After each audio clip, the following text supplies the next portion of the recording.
ربنا آتنا فی الدنیا حسنہ وفی الآخرۃ حسنہ وقنا عذاب النار۔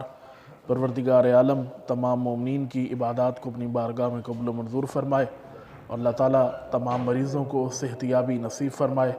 اللہ تعالیٰ تمام مومنین کے گھروں میں رحمتیں اور برکتیں نصیب فرمائے۔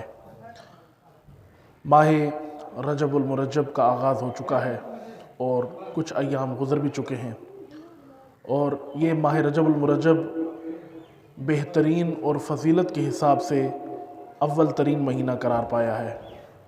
کچھ مہینے اللہ تعالیٰ نے انسان کے لیے مقرر کیے ہیں تاکہ وہ ان مہینوں میں اللہ سے توبہ طلب کرے، مغفرت طلب کرے اور عبادات بھی انجام لائے۔ بہت سارے مہینے ہیں، اسلامی مہینے جو ہم گنتے ہیں یا شمسی مہینے جو انگریزی مہینے جن کو کہا جاتا ہے، یہ تمام مہینے ہی اللہ کی عبادت کے لیے خاص ہیں۔ ہر مہینے میں ہر دن ہر لمحے انسان اللہ کی عبادت کرے، اللہ کو یاد کرے۔ لیکن بعض ایام ایسے ہیں جن میں اللہ چاہتا ہے کہ مومن اگر مجھے پکارے تو میں اس کی توبہ بھی جلدی سنوں گا، اس کی پکار کا جواب بھی جلدی دوں گا، اور یہ حقیقت ہے۔ یہ اللہ جس خدا نے ہمیں پیدا کیا، وہی خدا ہمیں بار بار موقع دیتا ہے کہ یہ انسان مجھ سے توبہ کرے اور میں اس کے گناہوں کو معاف کر دوں۔ بار بار موقع دیتا ہے، ہر بار موقع دیتا ہے، اور یہ سب بہانے ہیں انسان کو مغفرت کی طرف لانے کے لیے۔ توجہ ہے یہ نہیں ہے؟ یہ سب بہانے۔ مثلا احادیث میں ہے روز جمعہ روز مغفرت ہے، جمعہ کا دن روز مغفرت، جمعرات روز مغفرت، روز توبہ۔ عام مہینوں میں دیکھیں محرم روز توبہ، سفر ماہ مغفرت اور توبہ، یہ تمام مہینے اللہ کے مہینے ہیں نا۔ ان میں مثلا محرم کے اندر آپ امام حسین علیہ السلام کا ذکر کرتے ہیں، اہل بیت کا ذکر کرتے ہیں، تو اہل بیت کا ذکر اس لیے ہوتا ہے تاکہ دل نرم ہو جائے اور یہ دل اللہ کے زیادہ قریب ہو جائے۔ جو انسان اہل بیت کے قریب ہو رہا ہے لا محالہ وہ اللہ کے بھی قریب ہو رہا ہے۔ عارف بھائی یہ تھوڑے آواز کم کر دیں، توجہ فرمائیں۔ یہ تمام بہانے ہیں اللہ کے انسان کو توبہ کی طرف لانے کے لیے۔ بعض علماء فرماتے ہیں، احادیث میں بھی ہے کہ اے اللہ تو روز قیامت اپنے عدل اور انصاف سے کام نہ لینا، تو عادل ہے، تو انصاف کرنے والا ہے، لیکن جب ہمارا محاسبہ کرنا تو عدل کے ذریعے نہ کرنا، اپنی رحمت کے ذریعے ہمارا محاسبہ کرنا۔ تو رحیم ہے، تو عادل بھی ہے لیکن تو رحیم ہے، تو جب ہمارا محاسبہ کرنا تو رحمت کے تقاضوں سے کرنا، عدل کے تقاضوں سے نہ کرنا۔ کیوں؟ کیونکہ اگر اللہ نے عدل کیا تو کوئی بچنے والا نہیں ہے، سب گنہگار ہوں گے، سب نے پھر جہنم جانا ہے، کوئی بچنے والا انبیاء کے علاوہ، ائمہ کے علاوہ، اوصیاء کے علاوہ باقی سب پھر جائیں گے جہنم۔ لیکن اللہ نے اگر رحمت کے دروازے کھولے تو پھر جنت میں بڑی مقدار میں لوگ جائیں گے، بڑی تعداد میں لوگ جائیں گے۔ تو ماہ رجب بھی ان برکتوں کا مہینہ ہے، ان رحمتوں کا مہینہ ہے جن رحمتوں کو سمیٹنے کے لیے اللہ مومن کو بار بار موقع دیتا ہے کہ اس رجب کے مہینے میں اپنے لیے برکتیں سمیٹو۔ روز قیامت ائمہ کی احادیث میں ہے کہ جب تمام لوگ محشر کے میدان میں اکٹھے ہوں گے تو پھر اعلان ہوگا کہ سب کھڑے ہو جائیں، اب ایک خاص گروہ کو بلایا جا رہا ہے۔ توجہ ہے یا نہیں ہے؟ سب احتراماً کھڑے ہو جائیں کہ اب ایک خاص گروہ کو بلایا جا رہا ہے۔ تو لوگ سوال کریں گے کہ یہ کون ہے گروہ جس کے لیے اتنا احترام ہو رہا ہے کہ محشر کے میدان میں تمام عوام کو کھڑا کر لیا گیا ہے؟ یہ کون لوگ ہیں؟ فرمایا یہ وہ لوگ ہیں جو رجب کے مہینے میں اللہ کی رحمتیں وصول کرتے تھے اور عبادات کرتے تھے۔ ان کے لیے لفظ استعمال ہوا اینا رجبیون، کہاں ہے رجبیون؟ وہ جو رجب کا مہینہ مناتے تھے وہ آ جائیں میدان محشر میں۔ جنہوں نے رجب کے مہینے میں روزے رکھے، بہترین عمل رجب کے مہینے کا روزے رکھنا ہے۔ آپ دیکھیں یہ 3 مہینے خصوصاً عبادت کے مہینے، ایک رجب، شعبان اور رمضان۔ رجب اور شعبان 2 مہینے پہلے آتے ہیں رمضان سے۔ رمضان پورا مہینہ روزوں کا، عبادات کا مہینہ ہے۔ ہم رجب اور شعبان میں کم عبادت کرتے ہیں، لیکن رمضان میں ہر مومن کی خواہش ہوتی ہے کہ نمازیں بھی زیادہ پڑھے، روزے بھی رکھے اور صدقہ بھی دے، عبادات بھی کرے، اور کرنا بھی چاہیے۔ لیکن ہم نے کبھی غور نہیں کیا کہ اللہ نے رمضان سے پہلے رجب اور شعبان کو فضیلت کا ماہ کیوں قرار دیا؟ وہ اس لیے کہ مومن رجب کے مہینے میں بھی تیاری کرے اپنی، شعبان کے مہینے میں بھی اپنی تیاری کرے، اور اگر رجب کے مہینے میں اور شعبان کے مہینے میں اس نے اپنے آپ کو تیار کر لیا، پھر اللہ اس کو رمضان عطا فرمائے گا۔ یعنی رمضان کی عظمت کو جاننے کے لیے اور اس کی معرفت کو حاصل کرنے کے لیے رجب اور شعبان جیسے مہینوں کو برگزار کرنا بہت ضروری ہے۔ رجب کا مہینہ بہت اہمیت کا مہینہ ہے، ائمہ نے اس کی بہت تاکید فرمائی ہے۔ امیر المومنین فرماتے ہیں حضرت اللہم صلی علی محمد وعلی محمد، امیر المومنین حضرت علی ابن ابی طالب علیہ السلام فرماتے ہیں کہ رجب میرا مہینہ ہے، شعبان رسول اللہ کا مہینہ ہے، رمضان اللہ کا مہینہ ہے۔ رجب مولا علی کا مہینہ ہے کیونکہ مولا علی کی اس میں ولادت بھی ہوئی ہے، اور تاریخی اعتبار سے دیکھا جائے تو مولا علی علیہ السلام رجب کے مہینے میں بہت زیادہ عبادت کرتے تھے، عام روٹین سے بھی زیادہ عبادت کیا کرتے تھے رجب کے مہینے میں۔ تو اس حساب سے یہ منسوب ہے امیر المومنین کے ساتھ یہ مہینہ، اور اس مہینے میں ولادتیں بھی بہت زیادہ ہیں۔ میں اس مہینے کی کچھ جو واقعات ہیں یا ولادت ہیں ائمہ کی، وہ آپ کے حوالے سے آپ کے خدمت میں پیش کر دیتا ہوں۔ 9 رجب المرجب کو ولادت حضرت علی اصغر ہے۔ ابھی 2 دن میرے خیال سے رہتے ہیں، آج 7 رجب ہے یا 6 رجب ہے، 2 دن بعد ولادت حضرت علی اصغر ہے 9 رجب کو۔ دوسرے نمبر پر 10 رجب کو ولادت امام محمد تقی علیہ السلام ہے۔ صلوات پڑھیں محمد وعلی محمد، اللہم صلی علی محمد وعلی محمد۔ 10 رجب کو ولادت امام محمد تقی علیہ السلام ہے۔ اس لیے 13 رجب ولادت مولود کعبہ امیر المومنین حضرت علی ابن ابی طالب علیہ السلام ہے۔ اللہم صلی علی محمد وعلی محمد۔ بعد از رسول اس کائنات کی عظیم ترین ہستی کا نام علی ہے، عظیم ترین ہستی کا نام علی ہے۔ مولا علی علیہ السلام کی معرفت حاصل کرنا بھی بہت بڑا کام ہے۔ علی کو ہر بندہ سمجھ نہیں سکتا، ہر بندہ نہیں سمجھ سکتا علی کو۔ خود ائمہ نے فرمایا کہ امیر المومنین کو صرف 2 گروہ جانتے ہیں، صرف 2 گروہ جانتے ہیں، ان کو پہچان ہو گئی امیر المومنین کی۔ کون؟ جو علی کی جان لینا چاہتے ہیں اور جو علی پر جان دینا چاہتے ہیں۔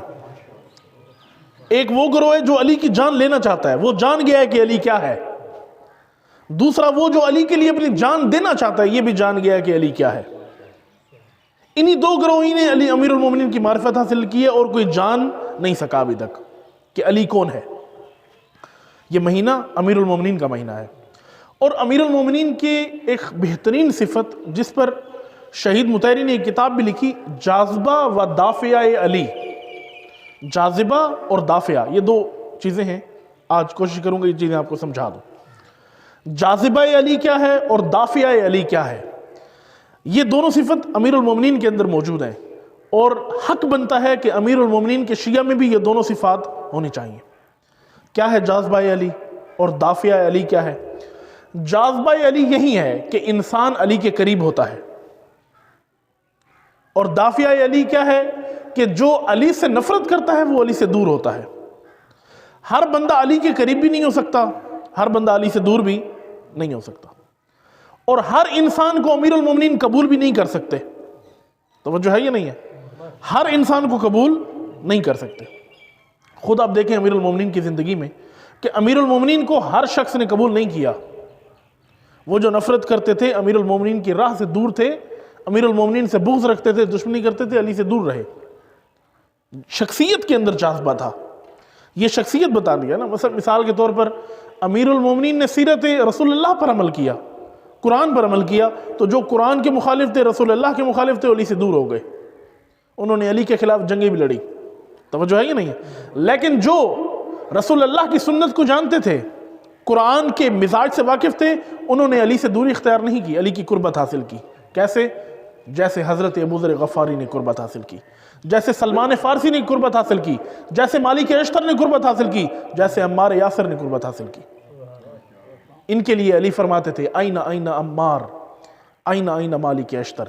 یاد کرتے تھے امیر المومنین، اپنے اصحاب کو یاد کرتے تھے کہ کیسے ساتھی مجھے ملے۔ عظیم ساتھی تھے امیر المومنین کے، ساتھی بھی کوئی عام لوگ نہیں تھے، بہت باکمال لوگ تھے۔ مولا علی کے ساتھ زندگی گزاری، مولا علی کی امامت میں زندگی گزاری، اور حق ادا کیا، اپنے امام کا حق ادا کیا۔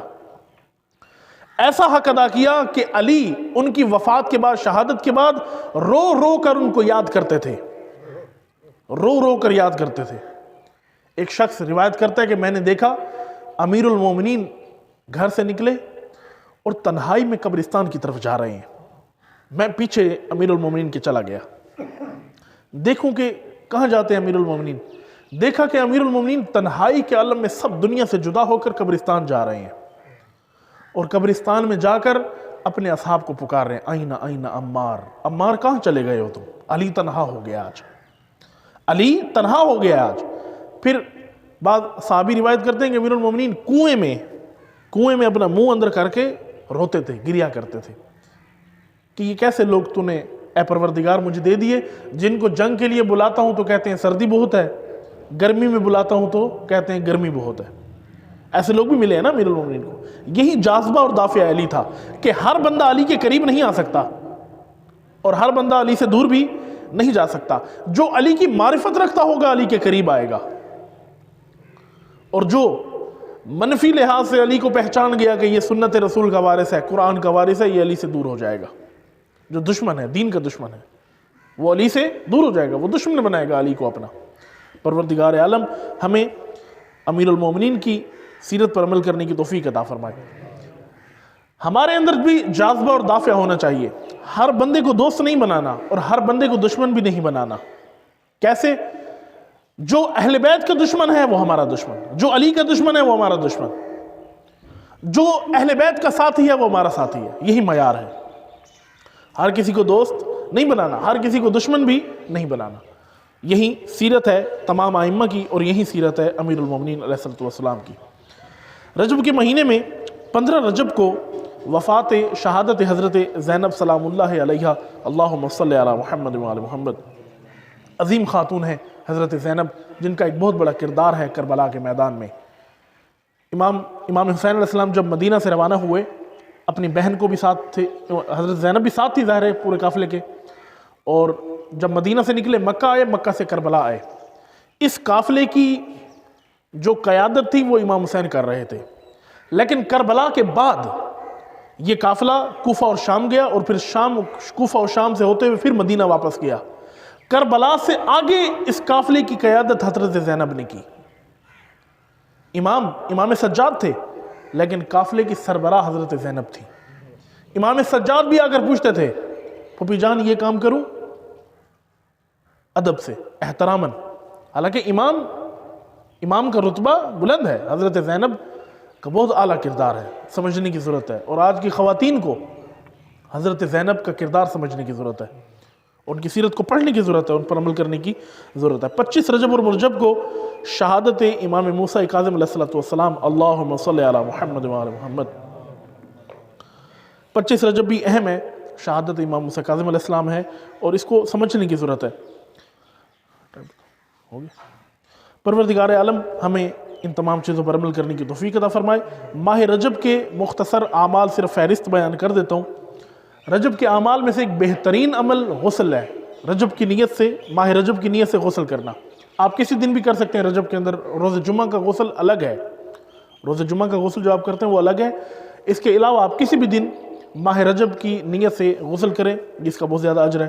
دوسرا، ماہ رجب المرجب کا بہترین عمل وہ زیارت امام حسین علیہ السلام پڑھنا ہے۔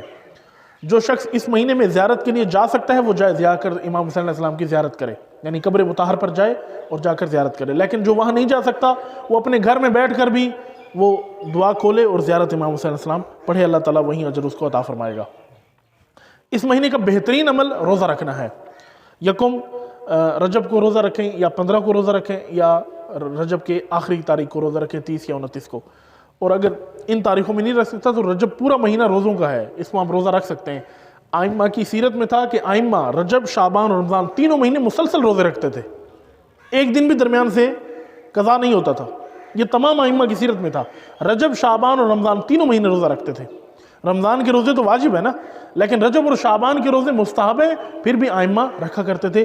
کوشش کریں کہ رجب کے روزے رکھیں، جتنے رکھ سکتے ہیں رکھیں، ایک رکھ سکتے ہیں ایک رکھیں، 2 رکھ سکتے ہیں 2 رکھیں، لیکن روزے ضرور رکھیں جتنی استطاعت ہے، جتنی انسان میں طاقت ہے۔ تیسرا، چوتھا معذرت، رجب کا بہترین عمل استغفار ہے۔